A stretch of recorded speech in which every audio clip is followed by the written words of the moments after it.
Hello दोस्तों, आप सभी का मेरे YouTube चैनल में स्वागत है।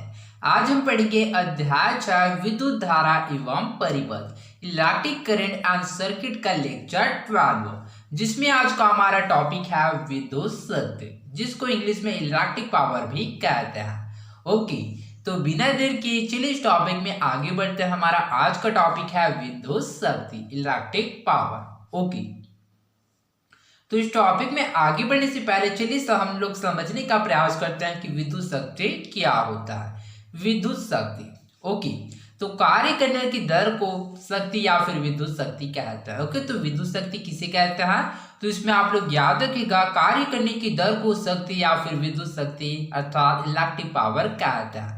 जो विद्युत शक्ति होता है इसको P के द्वारा दर्शाया जाता है। ओके, तो इसको आप लोग याद रखिएगा, P इक्वल होता है W divided by small D. Okay, so P से तात्पर्य होता है विद्युत शक्ति, W से होता है कार्य, एवं T से तात्पर्य होता है दर या फिर समय। ओके, तो इस प्रकार से हम लोग कह सकते हैं कार्य करने की दर को विद्युत शक्ति या फिर शक्ति कहते हैं। ओके, वह दर जिस पर विद्युत ऊर्जा किसी अन्य प्रकार की ऊर्जा में रूपांतरित हो जाता है विद्युत शक्ति कहलाता है। ओके, तो विद्युत शक्ति के क्या और कुछ डेफिनेशन है जिससे कि विद्युत शक्ति किसे कहता है, तो वह दर जिस पर विद्युत ऊर्जा किसी अन्य प्रकार की ऊर्जा में क्या हो जाता है, वह रूपांतरित हो जाता है, उसको विद्युत शक्ति कहता है। तो जैसे कि हम लोग जानते हैं कि जो विद्युत ऊर्जा क्या करता है, विद्युत ऊर्जा को क्या अन्य ऊर्जा जैसे कि उसमें ऊर्जा में क्या होता है, रूपांतरित हो जाता है। साथ इस प्रकार से क्या होता है, वह विद्युत शक्ति कहलाता है। दूसरे शब्दों में कार्य करने की दर को शक्ति कहते हैं। ओके, तो जैसे कि हम लोगों ने इसके डेफिनेशन में जाना कि कार्य करने की दर को शक्ति कहा गया। विद्युत शक्ति विद्युत धारा और विद्युत विभवांतर की गुणनफल जितनी होती है। ओके, तो जो विद्युत शक्ति होता है अर्थात जो P किसकी इक्वल होता है, वह V एवं I की इक्वल होता है। अर्थात विद्युत शक्ति विद्युत धारा एवं विद्युत विभवांतर के गुणनफल के बराबर होता है। जैसे कि यहाँ पर देख सकते हैं P इक्वल VI। ओके, किसी विद्युत परिपथ में ऊर्जा हानि की दर को भी विद्युत शक्ति कहता है। तो इस प्रकार से किसी विद्युत परिपथ में जो ऊर्जा का जो हानि होता है उसको भी विद्युत शक्ति के नाम से जाना जाता है। विद्युत शक्ति को P से व्यक्त करते हैं। ओके, तो इसके साथ आप लोग याद रखिएगा कि जो विद्युत शक्ति है उसको P के द्वारा प्रदर्शित किया जाता है। ओके, तो इस प्रकार से क्या है, विद्युत शक्ति के बहुत सारा डेफिनेशन है। ओके, तो इनमें से क्या है, जो डेफिनेशन आपको ठीक लगे उसको आप लोग याद रखेंगे। जैसे कि इसको हम लोग सिंपल वे में कह सकते हैं, कार्य करने की दर को शक्ति या फिर विद्युत शक्ति कहते हैं। ओके, माना कि किसी विद्युत परिपथ में V वोल्ट विभवांतर पर I एम्पीयर की धारा प्रवाहित हो रही हो तो T सेकंड में विद्युत ऊर्जा हानि W इक्वल VIT। ओके, तो जिसके मानते हैं कि किसी विद्युत परिपथ में V वोल्ट विभवांतर क्या है, I एम्पीयर की धारा प्रवाहित हो रही है तो T सेकंड में विद्युत ऊर्जा की जो हानि होगा क्या होगा, W इक्वल VIT। अतः एक सेकंड में हुई विद्युत ऊर्जा की हानि equal W divided by T equal VIT divided by T equal VI। अभी कैसे आया, तो चलिए इसको समझने का प्रयास करते हैं। अतः एक सेकंड में हुई विद्युत ऊर्जा की हानि। ओके, तो यहाँ पर हम लोग एक सेकंड के निकालते हैं, तो यहाँ पर विद्युत ऊर्जा की हानि W, तो W डिवाइडेड बाई क्या करता है, T करता है। क्यों, क्योंकि हम लोगों को एक सेकंड के लिए निकाला है। तो इस प्रकार से यहाँ पर लिख सकते हैं W का मान देगा VIT, so VIT divided by T। Okay, तो TT आपस में कैंसिल हो गया तो बचे क्या, V। तो इस प्रकार से हम लोग कह सकते हैं कि जो P इक्वल क्या होता है, VIT होता है।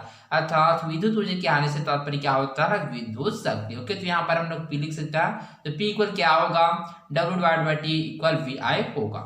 ओके, इसी विद्युत शक्ति जिसको P के द्वारा दर्शाया जाता है कहते हैं। ओके, तो इस प्रकार से क्या होता है, इसको विद्युत शक्ति कहा जाता है, जिसको P के द्वारा प्रदर्शित करते हैं। ओके, तो इस प्रकार से लिख सकते हैं P equal W divide by T equal VI, समीकरण नंबर 5।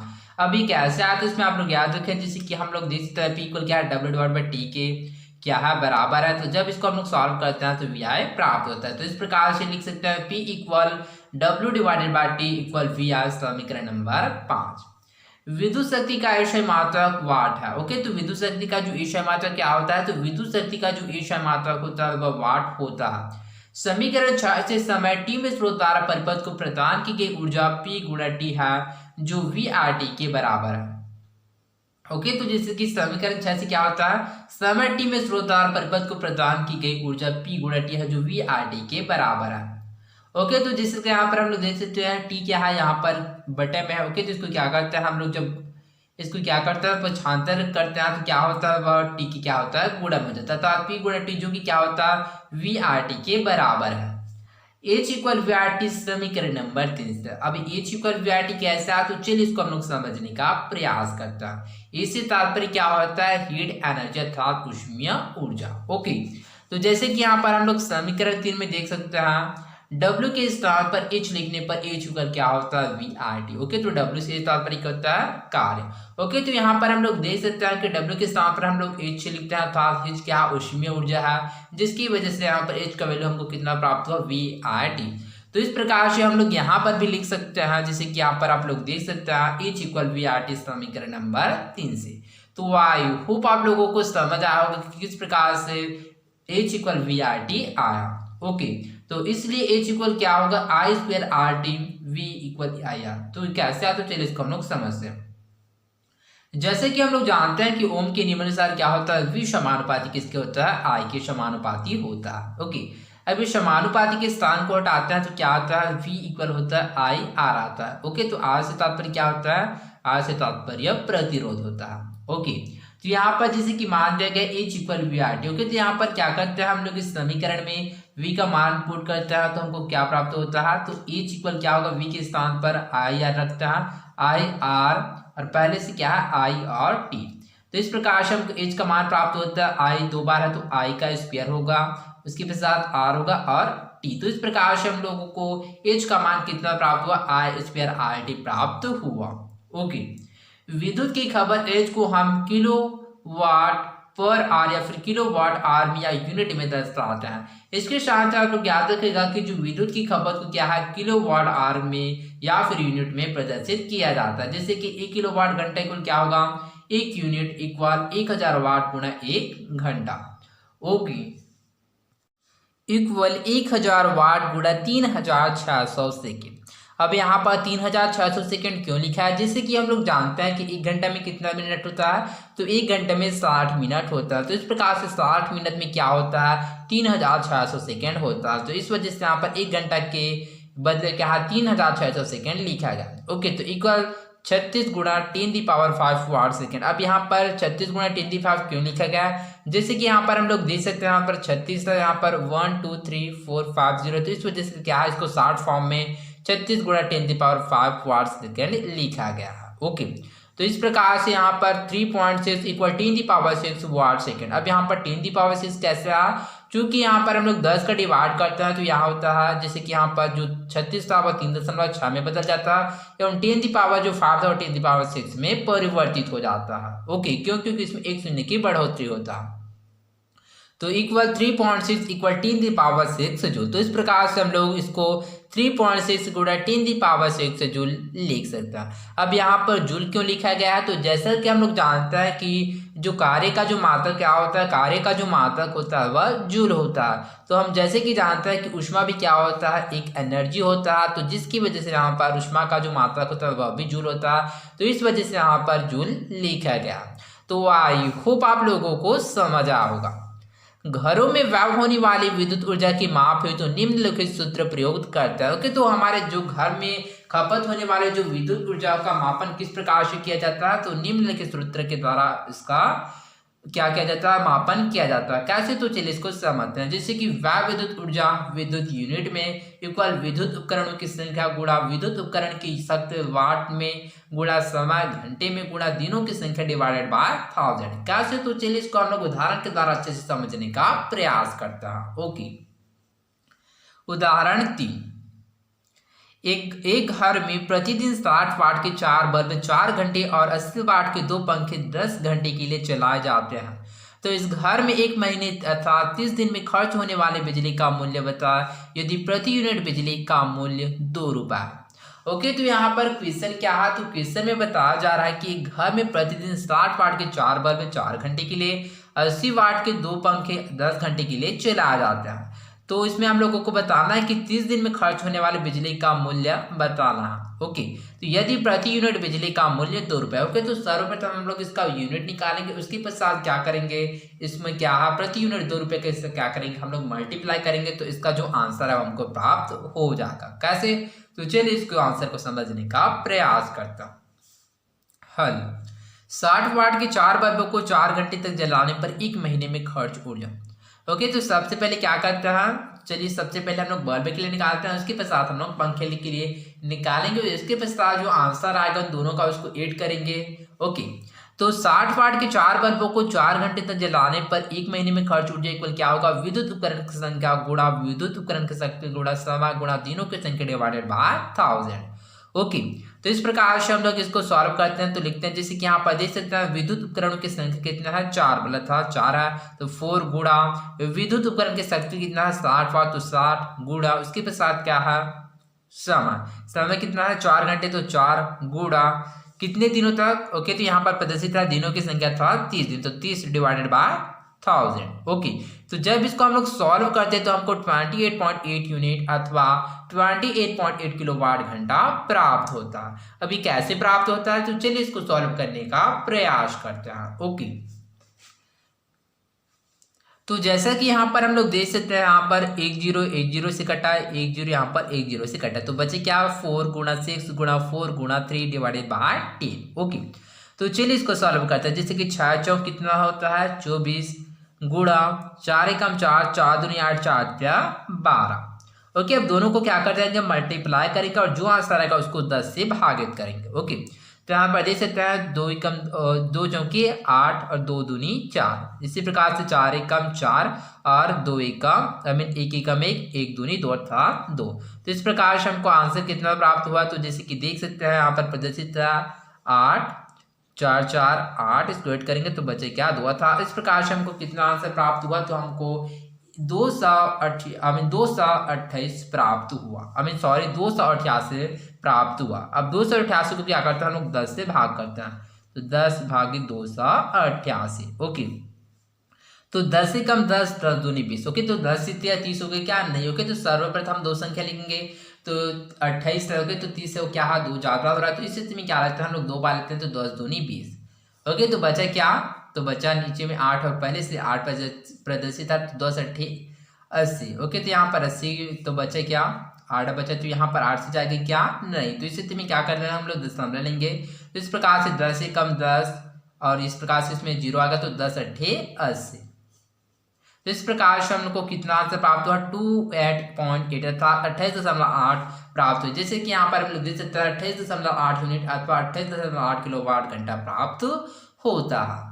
ओके, और 80 वाट के 2 पंखों का 10 घंटे तक चलने पर 1 महीने में खर्च ऊर्जा, तो चलिए इसी प्रकार से हम लोग पंखे के लिए निकालते हैं। तो इक्वल जैसे कि पंखे लिए दिया गया विद्युत उपकरण की संख्या कितना 2 गुणा जो विद्युत उपकरण की शक्ति कितना 80 वाट, तो 80 गुणा समय कितना, तो 10 घंटे, तो 10 गुणा दिनों की संख्या कितना 30 डिवाइडेड बाय 1000। ओके, तो यहाँ पर हम लोग देख सकते हैं 10 10 कटा 10 कटा 10 कटा, तो बचा क्या 2 गुणा 8 गुणा 1 गुणा 3 था, जैसे कि 8 एकम 8, 8 दूनी 16, एकम 16 एकम 16 और उसके साथ 16 एकम 16, 16 दूनी 32, 16 तिया 48। ओके, तो इस प्रकार से हम देख सकते हैं हमको इसका आंसर कितना प्राप्त हुआ 48 यूनिट। ओके, तो इसको आप लोग इस प्रकार से सॉल्व भी कर सकते हैं, जैसे कि 8 दूनी 16 हुआ, 16 गुणा 3, जैसे कि हम लोग जानते हैं कि 6 कम 6, 6 12, 6 18 का 8 हासिल 1, 3 कम 3 एवरेज पहले से है, तो 4 48। इस प्रकार से हमको 48 यूनिट अथवा 48 किलोवाट घंटा प्राप्त हुआ। अब दोनों को क्या करते हैं हम लोग ऐड करेंगे, तो हम लोगों को एक्चुअल यूनिट पता चल जाएगा कि 30 दिन में कितना यूनिट क्या होता है खपत होता है। उसके पश्चात जो आंसर आएगा उसको हम लोग क्या करेंगे 2 से मल्टीप्लाई करेंगे, तो इस प्रकार हमको पता चल जाएगा कि 1 महीने अर्थात 30 दिन में कितना रुपए क्या होता है खर्च होता। ओके, तो चलिए इसको सॉल्व करते हैं। तो अर्थात 1 महीने में खर्च बिजली को कितना 28.8 प्लस 48, यहाँ पर देख सकते हैं 28.8 प्लस 48 इक्वल कितना प्राप्त हुआ 76.8 यूनिट प्राप्त हुआ। अभी कैसा, तो आप लोगों के माइंड में क्वेश्चन आ रहा होगा कि किस प्रकार से यहाँ पर 28.8 प्लस 48 आया, तो चलिए इसको हम लोग समझने का प्रयास करते हैं। जिससे यहाँ पर देख सकते हैं 8 8 क्या होगा 16 16 का 6 हाथ से लगा 1। ओके, तो 4 और 2 6 और पहले से तो 6 1 7 और बचे क्या पहले से दशमलव 8 है, तो दशमलव क्या लगाता है 8। तो इस प्रकार से आपको 76.8 यूनिट प्राप्त हुआ। तो 1 किलोवाट घंटा अथवा 1 यूनिट का मूल्य क्या होगा 2 रुपये है, तो 76.8 यूनिट का मूल्य कितना होगा 2 गुणा 76.8 इक्वल कितना प्राप्त हुआ 153.6 रुपये प्राप्त हुआ। कैसे, तो चलिए इसको हम लोग समझते हैं। जैसे कि यहाँ पर हम लोग देख सकते हैं 76.8 8 गुणा 2, तो 8 दूनी 16 का 6 हासिला 1, 6 दूनी 12, 12 1 13 हासिला 1, 7 कम 7, 7 दूनी 14 1 15। ओके, तो हमको कितना प्राप्त हो 1536। जैसे कि हम लोग देख सकते हैं यहाँ पर एक संख्या के पश्चात दशमलव है, तो दशमलव लगाते हैं तो हमको इस प्रकार से हमको आंसर 143.153.6 रुपये प्राप्त होता है। तो आई होप आप लोगों को यह उदाहरण अच्छे से समझ आया होगा। तो बिना देर के चलिए बढ़ते हैं हमारे अगले उदाहरण में। ओके, तो हमारा अगला उदाहरण है उदाहरण नंबर 4। किसी 4 ओम प्रतिरोध से प्रति सेकंड 100 जूल ऊष्मा उत्पन्न हो रही है, प्रतिरोधक के सिरों पर विभवांतर ज्ञात कीजिए।